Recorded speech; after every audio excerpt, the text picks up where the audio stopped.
தனுஷ் பார்த்தீங்கன்னா,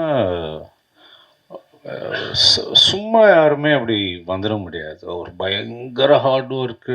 அங்கேருந்து உருளணும்னா அந்த 40 அடி மலையிலேருந்து உருண்டு வருவார், இது பண்ணுவார். ஸோ சேம் குவாலிட்டி இவர்கிட்டையும் பார்த்தேன்.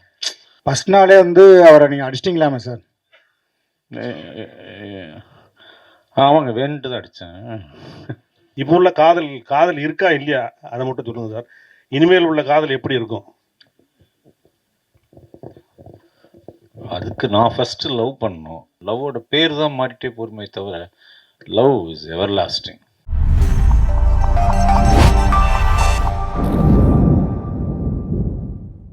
போஸ்டர் தான் கொடுத்துருக்கோம், வேற எதுவும் இல்லைப்பா. எடுத்துக்க. அவர் 17 ப்ரோ வேணும்னு ரொம்ப ஆசைப்பட்டாரு. அந்த 17 ப்ரோ வந்து நம்முடைய போஸ்டரோட கொடுப்போம். அந்த போஸ்டர்ல வச்சு அப்படியே வச்சுக்க. எல்லாருக்கும் வணக்கம். அவருக்கு ஒரு ஃபோன். என்ன சார், எனக்கு கார் ரொம்ப பிடிக்கும். அதான் சார். சார் பெரிய வெற்றி சார், கார் எல்லாம் பெரிய வெற்றி பெற்றா கார். ஓகே, கண்டிப்பா சார், கண்டிப்பா சார். என்ன காருன்னு தெரிஞ்சா அப்படி சொல்ல மாட்டாரு. ஃபஸ்ட்டு போகும்போது கதை கேட்டால் எனக்கு ரொம்ப ரொம்ப கனெக்ட் ஆச்சு. இந்த ஜென்ரேஷன் அவங்களோட இது, அந்த பசங்க படுற பாடு, நம்ம அந்த பொண்ணுங்க கோ த்ரூ தி எமோஷன்ஸ் வந்து ரொம்ப ரியலாக சொன்னாங்க. நானும் நிறைய போராடலாம் பார்த்துருக்கேன். இன்றைக்கி பசங்க இது எல்லாம் அதான் அவங்ககிட்ட சொன்னேன். ரொம்ப கனெக்ட் பண்ணிப்பாங்க, இது எனக்கு கனெக்ட் பண்ணிப்பாங்க, அதில் பெரிய நம்பிக்கை இருக்குது. ஃபஸ்ட்டு ஆக்ட் பண்ண போகும்போது இது ஒரு செட்டே ஒரு மாதிரி, அவங்க ஒரு பக்கம் டைலாக் படிச்சுக்கிட்டே இருக்காங்க, இந்த பக்கம் இது பவிஷ் வந்து ஏதோ பண்ணிகிட்டே இருக்காரு, டக்கு டக்கு டக்கு டக்கு டக்கு டக்குன்னு முடிக்கிறாங்க. இது இந்த மாதிரி ஐ திங்க் வந்தாங்க 30 நாள் 35 நாள் முடிச்சிட்டாங்க. I think that's how future cinema would be like. அவ்வளோதான், டைம் இருக்குன்னு சொல்லிட்டு நீங்கள் பாருங்கள். I think you will like the film, you will love the film actually. Thanks sir. Sir sir தனுஷை வந்து உருவாக்குனதில் உங்களுக்கு பெரும் பங்கு உண்டு. முதல் 2 படங்கள் அவ்வளோ தூரம் நீங்கள் செதுக்கி அவரை கொண்டு வந்தீங்க. இன்றைக்கி தேசிய விருது அளவுக்கு வாங்கியிருக்காரு. தம்பி வந்து நீங்கள் சின்ன வயசுலேருந்தே தூக்கி வளர்த்த தம்பி.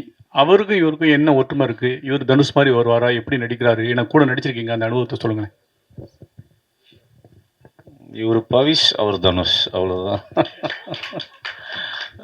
2 பேருமே அவங்க பாட்டுக்கு அப்பயே தனுஷ் பார்த்தீங்கன்னா சும்மா யாருமே அப்படி வந்துட முடியாது. ஒரு பயங்கர ஹார்ட் ஒர்க்கு. அங்கேருந்து உருளணும்னா அந்த 40 அடி மலையிலேருந்து உருண்டு வருவார், இது பண்ணுவார். ஸோ சேம் குவாலிட்டி இவர்கிட்டையும் பார்த்தேன். அதுக்காக மலையிலேருந்து உருள சொல்லலை நான், but is also very hard working.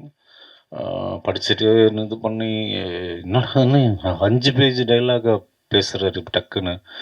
So அதுதான் நான் பார்க்குறது. ஃபர்ஸ்ட் நாளே வந்து அவரை நீங்கள் அடிச்சிட்டிங்களாமே சார்? ஆமாங்க, வேணுட்டு தான் அடித்தேன். I think that character I think demanded இருந்தது. நான் அது வலிக்காத மாதிரி தாங்க அடித்தேன். அதை பெருசாக அப்படி பண்ணிட்டாங்க.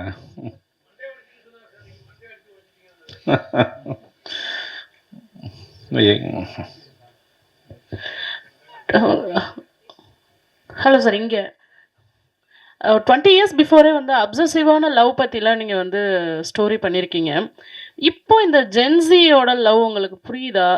அதை பற்றி கதை ஏதாவது எழுதணும் அப்படின்னு எழுதியிருக்கீங்களா? உங்கள் சைடில் இருந்து ஒரு லவ் படம் எப்போ நாங்கள் எதிர்பார்க்கலாம்? பண்ணியிருக்கோம். ஜிபி பிரகாஷ் நடிச்சிருக்காரு.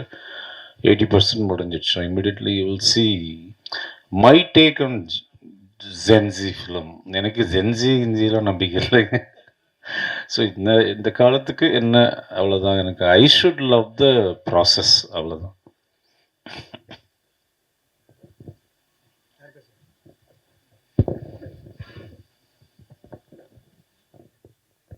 Vanitha madam.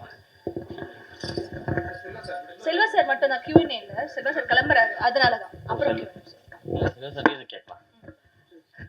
Selva sir, sir நீங்கள் வந்து தனுஷ் சாருக்கு வந்து மிகப்பெரிய ஒரு ரவுடிசம் படம் யாருமே அந்த மாதிரி கொடுத்ததே இல்லை.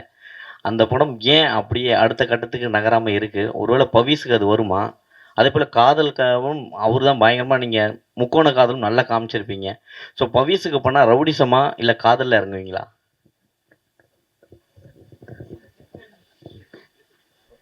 பவிஷ்க்கு பண்ணா தனுஷ் சாருக்கு ரவுடிசம் படம் இப்போ யாருமே எடுக்கல இன்னும் அந்த அளவுக்கு. ஸோ அதே போல் காதலும் தனுஷை வச்சு முக்கோண காதல் வேற லெவலில் கொடுத்துருப்பீங்க காதல் கொண்டேனும். ஸோ ஒருவேளை பவிஸை வச்சு எடுத்தீங்கன்னா ரவுடிசம் முதல்ல எடுப்பீங்களா இல்லை காதலை புளியறதுக்கான வாய்ப்பு கொடுப்பீங்களா? ரொம்ப ட்ரிக்கியான கொஸ்டினுங்க. அந்த டைமில் என்ன தோணுதோ எதுக்கு வேணுமோ அடாப்ட் ஆவாருன்னு நினைக்கிறேன்.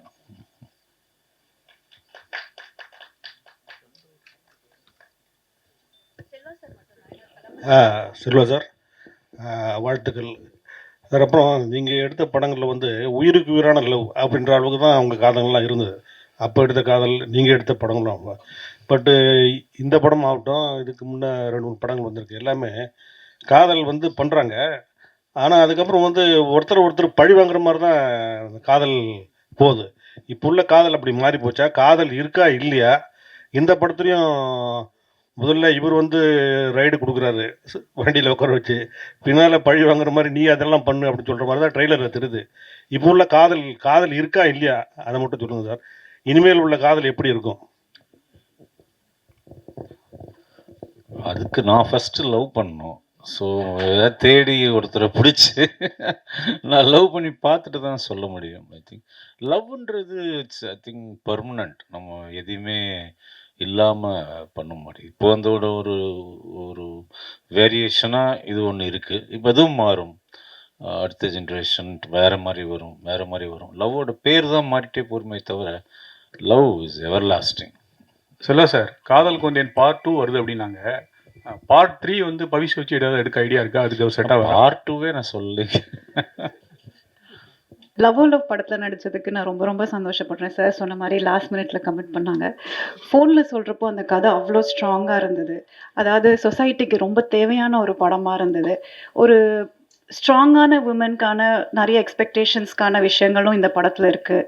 அண்ட் பேரண்டிங் எவ்வளோ முக்கியம், ஒரு குழந்தைய வந்து நம்ம கொண்டு வரணும், அது ஜென்சி கிட்ஸ்க்கு நடுவில் கொண்டு வரணும் அப்படிங்கிறது ரொம்ப அழகாக வந்து இந்த படத்தில் அவர் காமிச்சிருப்பாரு. அண்ட் நம்ம எல்லாருமே தெரிஞ்சோ தெரியாமலோ கடன்ற ஒரு வலைக்குள்ளே வந்து சிக்கிட்டு இருக்கிறோம்.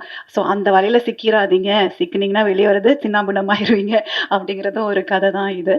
ஸோ இந்த படத்தில் நான் நடித்ததுக்கு ரொம்ப ரொம்ப சந்தோஷம். Thanks to director, thank to our producer and Pavish our hero, he's an amazing person.